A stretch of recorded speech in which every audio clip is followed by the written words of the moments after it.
Ako prepoznaješ spajanje u svojoj vezi, postoji način da se pomeriš ka zdravoj bliskosti. Prepoznaj sebe, razlikuj svoje misli i osjećanja od partnerovih. Reci, osjećam tugu zbog nečega, ali to je moja tuga, ne očekujem da je rešiš za mene. Umesto time povređuješ, reci, osjećam se povređeno kada. Razdvoji svoje postupke i osjećanja od onoga što partner radi i preuzmi odgovornost. Dozvoli različitost. Neslaganje nije prijetnja. Nemoj osuđivati partnera zbog nečega što voli da radi ili do čega mu je stalo.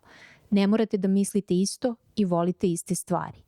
Podsjeti se šta su tvoji hobiji, ko su tvoji prijatelji, šta te interesuje. Sve to čuva tvoje ja.